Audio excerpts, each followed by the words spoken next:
नमस्कार, सोरा राजस्थान में आपका स्वागत है। शुरुआत करते हैं हेडलाइंस के साथ। मैं हूं मनोरा सक्सेना। सीएम गहलोत ने टिड्डी के प्रकोप को लेकर प्रधानमंत्री नरेंद्र मोदी को लिखा खत। राष्ट्रीय आपदा घोषित करने की मांग। प्रदेश के 12 जिलों में है टिड्डी का आतंक। प्रदेश भर में सादगी से मनाया गया रक्षाबंधन का त्योहार। जैसलमेर से सूर्यगढ़ होटल में महिला विधायकों ने मुख्यमंत्री गहलोत को बांधा रक्षा सूत्र, आरती भी उतारी। राजस्थान के बीजेपी अध्यक्ष सतीश पूनिया ने कोरोना वॉरियर्स के साथ मनाया पर्व। आमेर में पुलिसकर्मियों और स्वास्थ्य कर्मचारियों को बांधा रक्षा सूत्र। प्रदेश में बदमाशों के हौसले बुलंद। जयपुर के झोटवाड़ा में एटीएम के डिजिटल लॉक को तोड़कर उड़ाए 17,22,000 रुपए। सीसीटीवी में कैद हुई वारदात। कोटा के मुकुंदरा टाइगर रिजर्व में बाघिन MT2 के मौत से हड़कंप। अधिकारियों ने साधी चुप्पी। 12 दिन पहले बाघ MT3 की हुई थी मौत।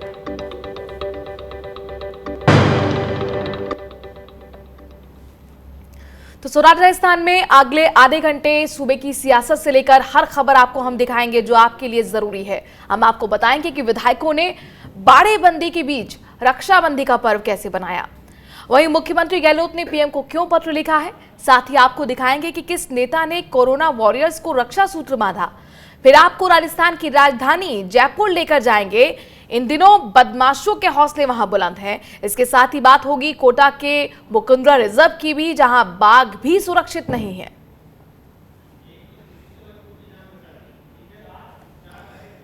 राजस्थान के मुख्यमंत्री अशोक गहलोत ने एक बार फिर बीजेपी और गजेंद्र सिंह शेखावत पर हमला किया है। उन्होंने आरोप लगाते हुए कहा कि सरकार गिराने के षड्यंत्र में गजेंद्र सिंह शेखावत शामिल हैं। गहलोत ने कहा कि वो पहली बार सांसद बने हैं और उन्हें मंत्री बनने का मौका मिल गया। वहीं गहलोत ने शेखावत पर संजीवनी क्रेडिट कोऑपरेटिव सोसाइटी के जरिए करोड़ों रुपए के भ्रष्टाचार का आरोप भी लगाया। गहलोत ने कहा कि उनकी प्राथमिकता लोकतंत्र बचाने की है। गहलोत ने कहा कि पूरा देश बीजेपी के खेल को देख रहा है और जनता उसे कभी माफ नहीं करेगी। हमारे संवाददाता रामस्वरूप इस खबर पर ज्यादा जानकारी के साथ जयपुर से जुड़ गए हैं। रामस्वरूप, लगातार मुख्यमंत्री गहलोत गजेंद्र सिंह शेखावत पर हमला करते रहे हैं और ऑडियो टेप के जरिए वो ये आरोप लगाते रहे हैं कि सरकार को गिराने का षड्यंत्र शेखावत ने ही रचा।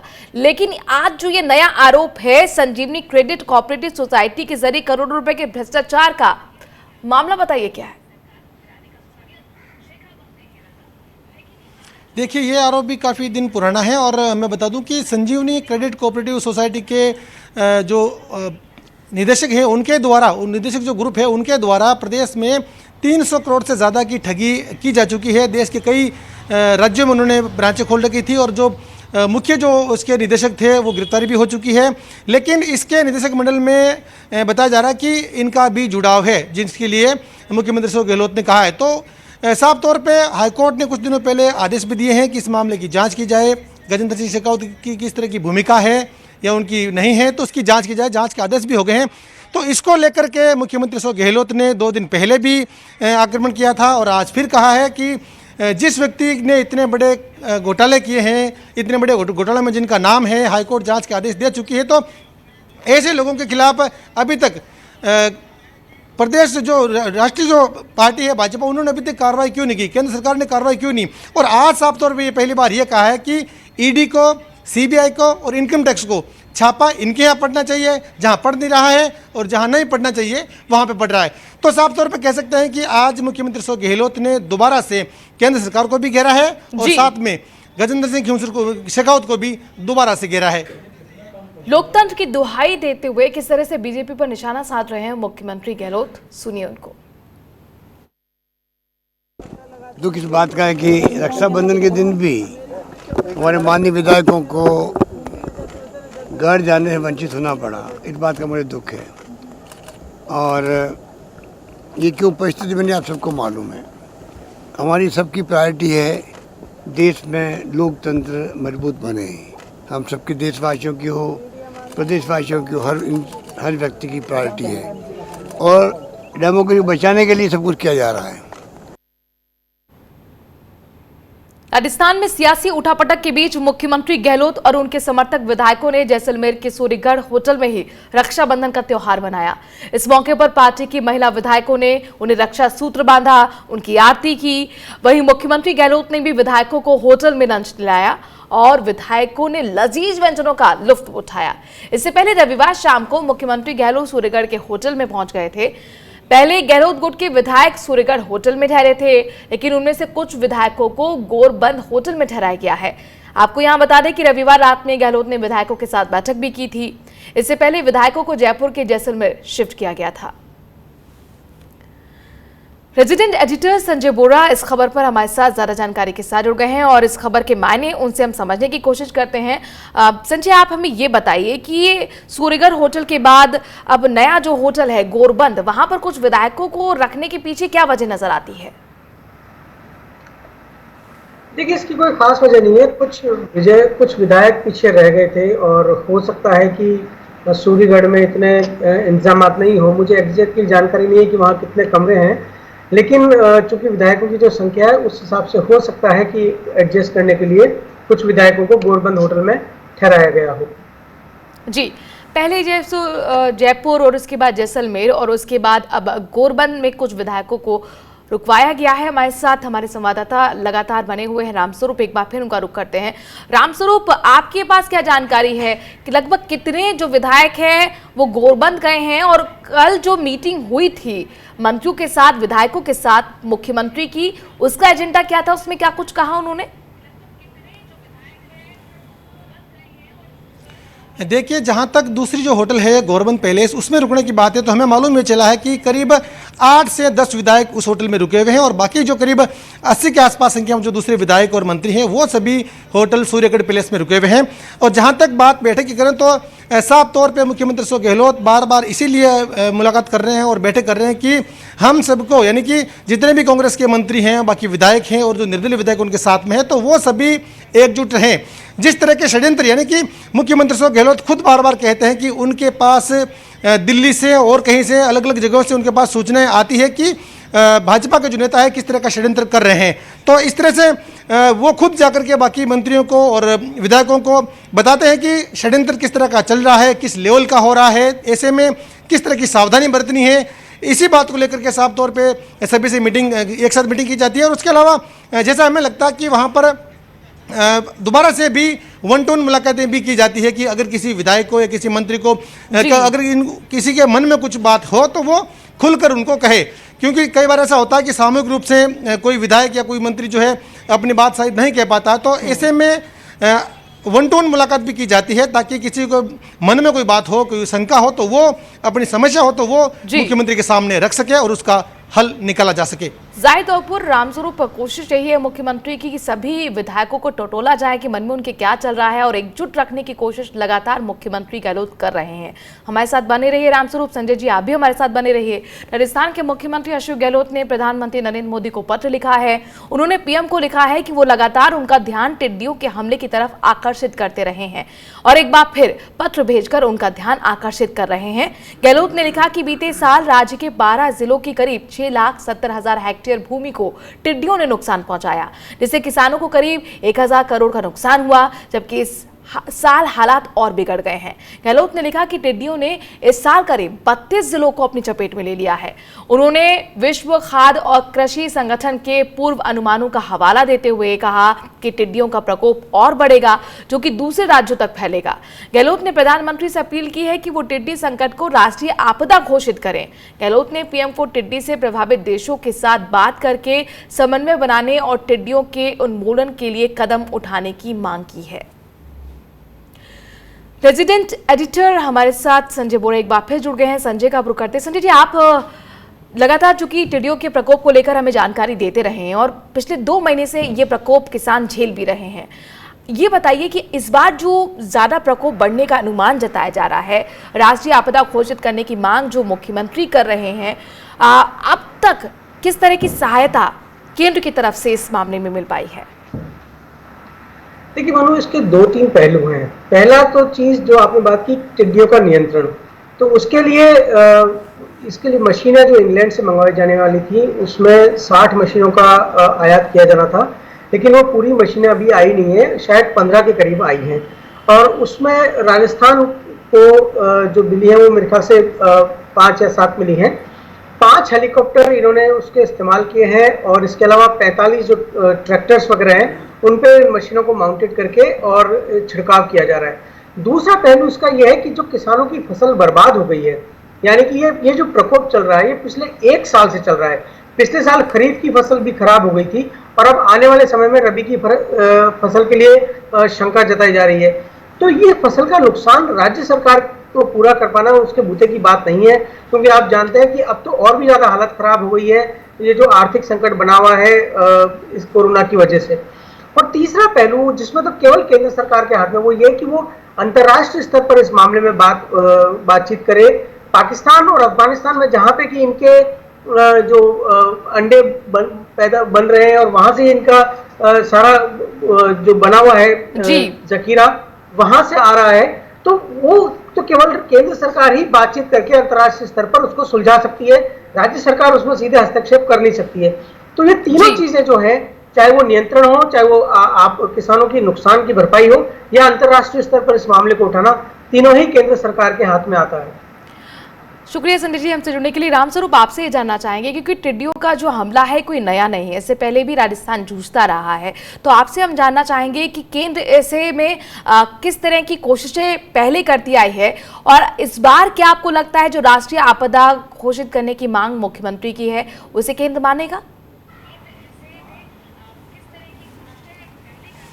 देखिए, ये तो केंद्र पर डिपेंड करेगा, लेकिन इस बार जो पहली बार जो है ऐसा हुआ है कि टिड्डी नियंत्रण के लिए 2 हेलीकॉप्टर दिए गए हैं यहाँ पर, जहाँ पर जो सीमावर्ती जिले हैं जहाँ पर टिड्डी का प्रकोप है और जहाँ टिड्डी दल कभी आता है तो उन पर दवाई का छिड़काव करके उनको खत्म करने की प्रयास किए जाते हैं। लेकिन इस बार टिड्डी का प्रकोप जो कह सकते हैं कि बहुत ज़्यादा रहा है। पहले खरीफ की फसल को नुकसान पहुंचाया, अब रबी की फसल को नुकसान पहुंचाया और बहुत बड़ी तादाद में, यानी कि न केवल 1-2 बल्कि 1 दर्जन से ज़्यादा अलग अलग समूह टिड्डियों के आते हैं और वो कई दिनों तक अलग अलग ज़िलों में मूवमेंट करते रहते हैं। तो कह सकते हैं कि मार्च के बाद में हम पिछले 3-4 महीनों में देखा कि 4 महीनों में भी बहुत ज़्यादा बार टिड्डियों का हमला हुआ है और फसलों को नुकसान पहुंचाई है। इस तरह से बहुत बड़ी संख्या में, बहुत बड़ी मात्रा में जो है वनस्पति को बड़ा नुकसान पहुंचाया है।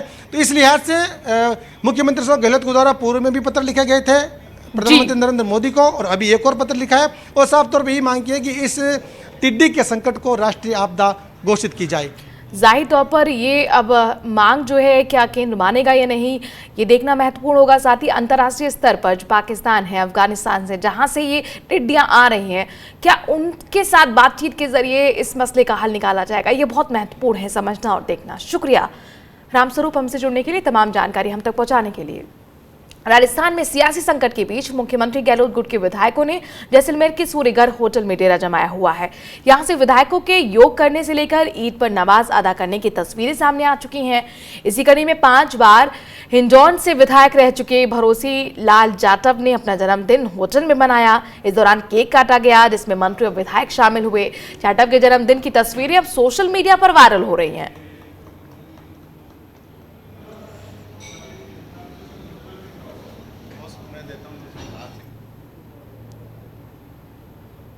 और यहां पर छोटे से ब्रेक के लिए रुक रहे हैं, जल्द हाजिर होते हैं कुछ और खबरों के साथ।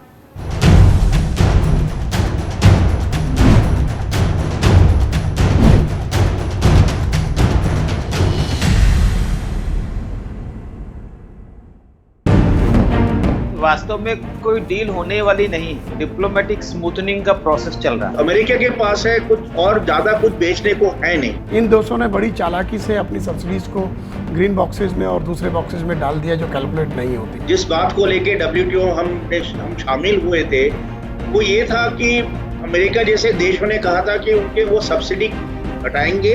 चीन के कारण एक बहुत बड़ा संकट हमारे व्यापार में आ सकता है। देखिए हिंद किसान की बात आज रात 8:30 बजे सिर्फ स्वराज एक्सप्रेस पर।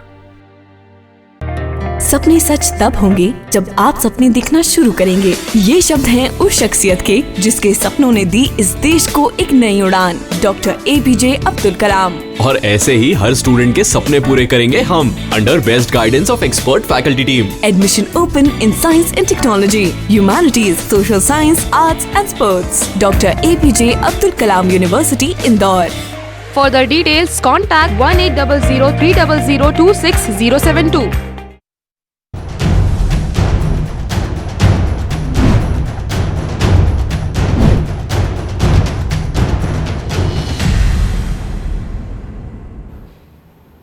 राजस्थान मुस्लिम वक्फ बोर्ड की अध्यक्ष डॉक्टर खानू खान बुधवाली ने झुंझुनू भ्रष्टाचार को लेकर कार्रवाई करने की बात कही है।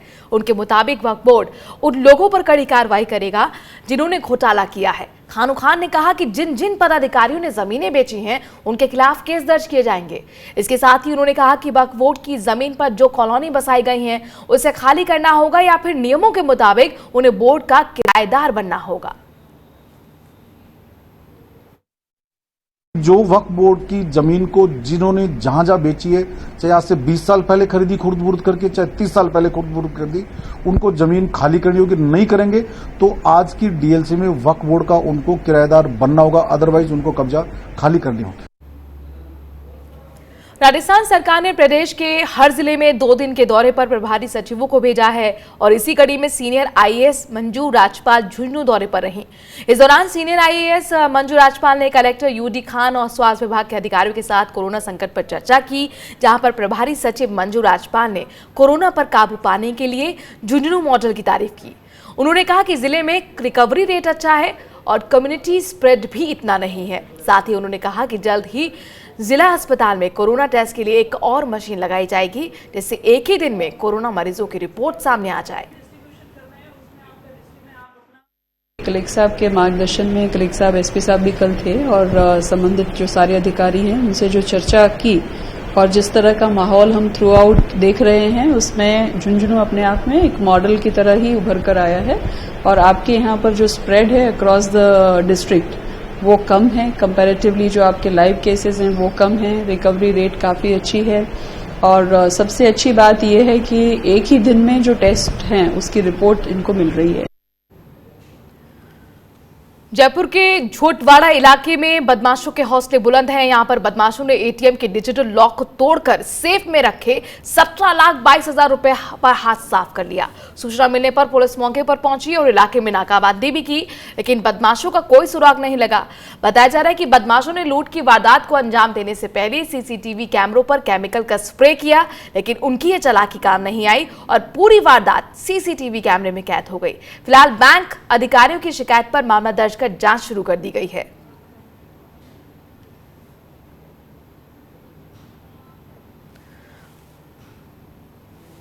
राजस्थान के कोटा जिले में मुकंदरा टाइगर रिजर्व की बाघिन MT2 की मौत हो गई है। मौत के कारणों का अभी तक पता नहीं चल पाया है। वन्यजीव विभाग के अधिकारियों का कहना है कि पोस्टमार्टम की रिपोर्ट के बाद ही कुछ कहा जा सकेगा। इस बाघिन को दिसंबर 2018 में रणथंभौर से लाया गया था। बाघिन 82 वर्ग किलोमीटर क्षेत्र में बाघ MT के साथ रह रही थी। बता दें कि 23 जुलाई को इस टाइगर रिजर्व में बाघ MT3 की भी मौत हो गई थी। बाघिन MT2 ने 2 महीने पहले 2 शावकों को जन्म भी दिया था। 12 दिनों के अंदर एक बाघ और एक बाघिन की मौत मुकुंदरा टाइगर रिजर्व के लिए एक बड़ा झटका है।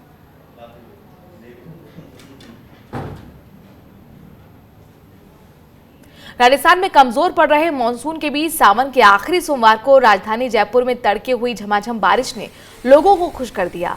लोगों की सुबह जब नींद खुली तो शहर बारिश की बूंदों से भीग रहा था।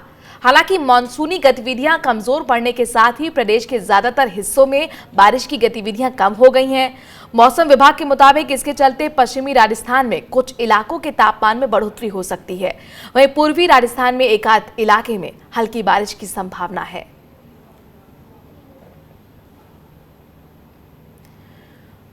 प्रदेश भर में रक्षाबंधन का पर्व कोरोना के चलते सादगी से मनाया गया। जयपुर में बहनों ने भाइयों की कलाई पर रक्षा सूत्र बांधते हुए रक्षा का वचन दिया। इस दौरान भाइयों ने भी बहन की जिंदगी भर साथ निभाने का वादा किया। हालांकि इस बार का त्योहार कोरोना की वजह से फीका ही रहा। लोगों ने दुकान से मिठाई खरीदने में परहेज किया और घर पर ही बने पकवानों का आनंद उठाया।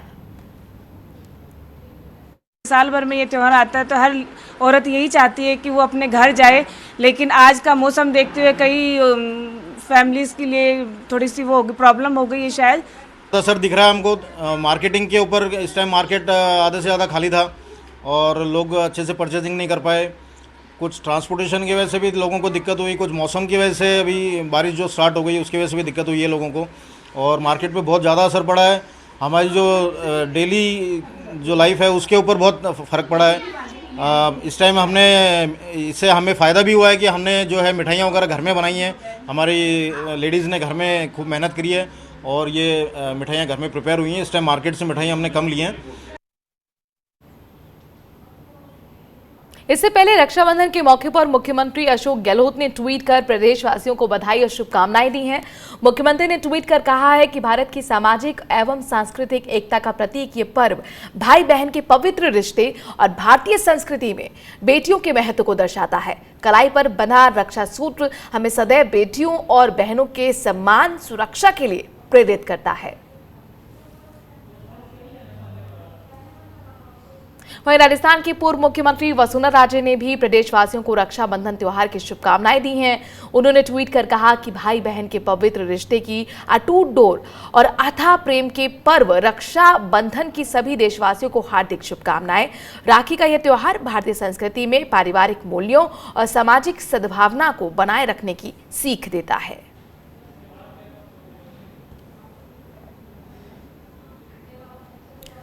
उधर जैसलमेर के सूर्यगढ़ होटल में ही विधायकों ने रक्षाबंधन का पर्व मनाया। इस मौके पर विधायक रीटा चौधरी ने निर्दलीय विधायक संयम लोढ़ा को रक्षा सूत्र बांधा, जिस पर विधायक संयम लोढ़ा ने विधायक रीटा चौधरी को गिफ्ट के तौर पर पैसे दिए।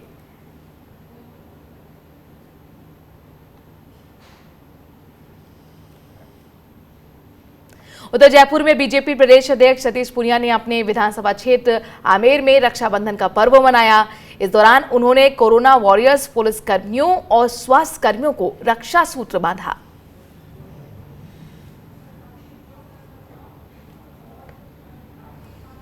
जोधपुर में रक्षाबंधन पर एक ऑटो ड्राइवर चर्चा का विषय बना रहा। ऑटो ड्राइवर धनराज ने शहर की महिलाओं को राखी का गिफ्ट दिया। धनराज ने राखी बांधने जाने वाली जो महिलाएं थीं उन बहनों को ऑटो में मुफ्त सवारी करवाई। इतना ही नहीं, उन्हें वापस अपने निवास स्थान तक छोड़ा। यात्रियों ने भी धनराज की इस अनोखी पहल की तारीफ की। पूरे में मैंने धनराज दादीच, ये मेरा एलपीजी ऑटो है, गैस की टैक्सी है, वो रक्षाबंधन के उपलक्ष्य में खाली लेडीज़ महिला और बहनों के लिए निःशुल्क रखा है। मैंने मेरी तरफ से ही रखा है। खाली मेरा ऑटो खाली फ्री है, एकदम फ्री है, पूरा दिन चलेगा। ये जोधपुर पूरे में कहीं भी जाओ आप, निःशुल्क सेवाएं। उधर जोधपुर कमिश्नर पुलिस ने रक्षाबंधन के त्योहार पर अनूठा अभियान चलाया। डीसीपी धर्मेंद्र यादव के नेतृत्व में पुलिस कर्मियों ने बिना मास्क से घरों से निकल रही महिलाओं को मास्क देकर रक्षाबंधन पर रक्षा का फर्ज निभाया। कई चौराहों पर पुलिस ने बैरिकेड लगाकर आने वाले और जाने वालों की जांच की। जिन भी महिलाओं ने मास्क नहीं लगाया था उन्हें मास्क भेंट किए गए। डीसीपी धर्मेंद्र यादव का कहना है कि कोरोना संक्रमण के चलते हम सभी पुलिसकर्मियों ने बहनों को बचाने के लिए जागरूकता कार्यक्रम चलाया था। पुलिस ने मास्क बंधन कार्यक्रम का शुरुआत किया है। इसमें वैसे जो भी बहनें या लेडी जो कि बिना मास्क के अगर घूम रही थी उनको पुलिस ने रुकवाया और रक्षाबंधन के अवसर पे मास्क जो है गिफ्ट के तौर पे दिया है। तो हम लोग ये मैसेज देना चाह रहे हैं कि अगर सोसाइटी को प्रोटेक्ट करना है तो मास्क बंधन जो है वो ज़्यादा इम्पोर्टेंट है रक्षाबंधन से। वहीं बीकानेर में एक छात्रा ने कैप्टन चंद चौधरी की प्रतिमा पर जाकर उन्हें रक्षा सूत्र बांधा। अंबिका सारस्वत ने कहा कि कैप्टन चंद चौधरी ने हमारे देश की रक्षा करते हुए अपनी जान गंवाई थी, ऐसे में उन्हें रक्षा सूत्र बांधना गर्व की बात है। उधर दूसरी तस्वीर भी आपको बता दें कि बीकानेर की दिखाने जा रहे हैं और यहाँ पर कुछ महिलाओं ने पुलिस भाइयों को रक्षा सूत्र बांधा। ये तस्वीरों में आप देख सकते हैं। इन महिलाओं का कहना है कि पुलिस वाले दिन रात हमारी रक्षा कर रहे हैं, अपने घर तक नहीं जा पा रहे। ऐसे में हमारा फर्ज बनता है कि उन्हें रक्षा सूत्र बांधकर उनकी लंबी उम्र की कामना की जाए।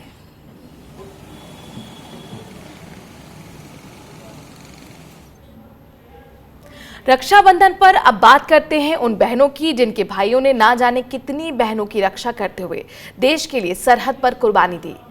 इसी कड़ी में राजस्थान की वीरधरा झुंझुनू का नाम भी शामिल है, जहां लगभग हर गांव में देश के लिए जान न्यौछावर करने वाले शहीदों का परिवार रहता है।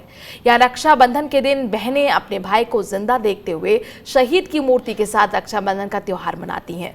इस मौके पर बहनें उन्हीं पुराने भावों के साथ अपने शहीद भाई की मूर्ति को न केवल रक्षा सूत्र बांधती हैं, बल्कि उनका मुंह मीठा कर गले भी लगाती हैं।